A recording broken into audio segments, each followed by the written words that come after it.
Yeah, And so I wanted to, my question was how you got out of that. And in the book, I was intrigued to see that uh, a Jungian, you went into Jungian therapy, and that played a big role. And the shadow, of course, is a very big Jungian concept.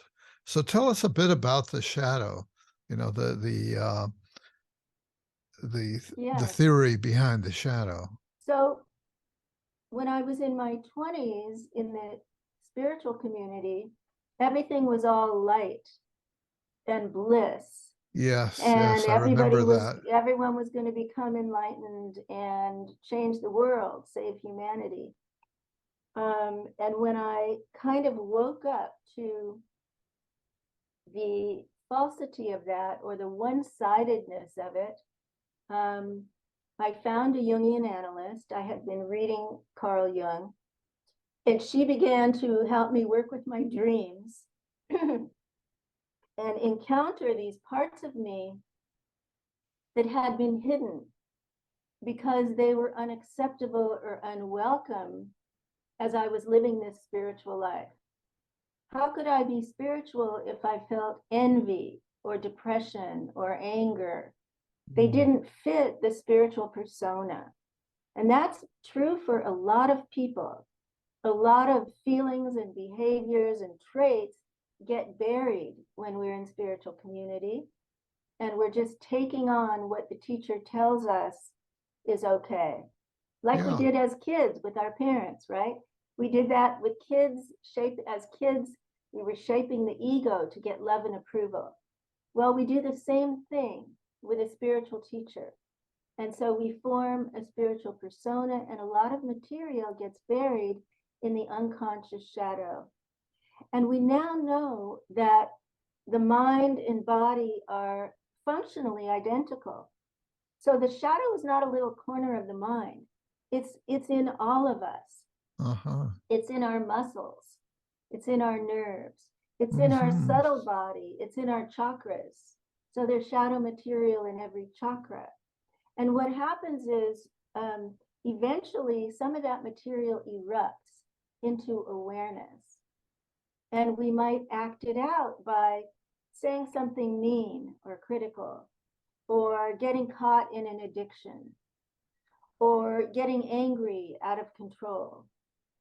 And so that no longer fits who we think we are as spiritual beings. And there arises a tension between who we think we are or who we want to be and what's coming up from the shadow. Yeah, and it can be experienced as a crisis, right? As That's a life right. crisis. It's an identity crisis. It's a crisis of meaning. Yeah. And, so I experienced that when I left my first community. And then I experienced that when I saw the shadow in teachers and other teachers who were verbally abusive or contemptuous or accumulating wealth from their students, Yeah. buying Rolls Royces, and sitting on golden crowns, while people were doing seva, working for free for them for service, out of service. So I began to become very interested in why are we drawn to that? And why do we turn a blind eye to it? What is it in us that denies that this is taking place, so that we begin to split between good and evil? I interviewed many, many people, and they would say things to me like, if my teacher was an alcoholic, he couldn't be enlightened.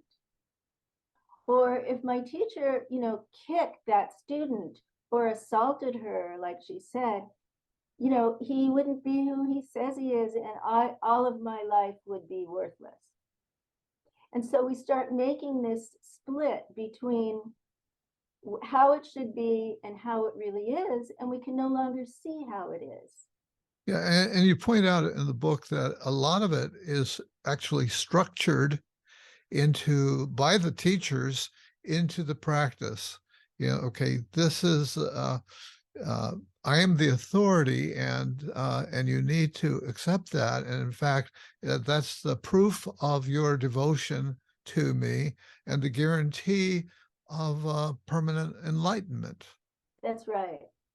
So there are many kind of layers to this, David. Yeah, yeah, There are teachers who have very advanced spiritual state experiences, but may not have established a high level of consciousness on a permanent level. They may not have done their psychological, emotional homework. Most of them haven't. So let's say they have authoritarian tendencies, or they have narcissistic tendencies. They need to be adored, or they need to feel like they're in control. And then they have dozens or hundreds or millions of people adoring them. And and they and start, they may have come from a culture as well that reinforces all those ideas, right? so the cultural differences are another level of what's going on, because a teacher may be born into a lineage that tells him from birth how special he is.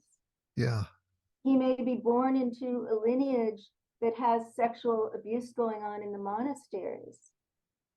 So there can be, and then they come to the West. I'm saying he, because most of them are men, they're not all men.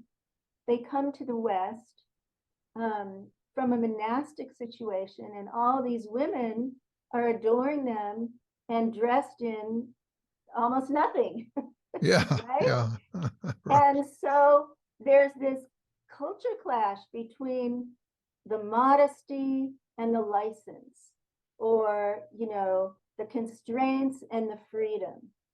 And some of the teachers can manage it and some of them can't.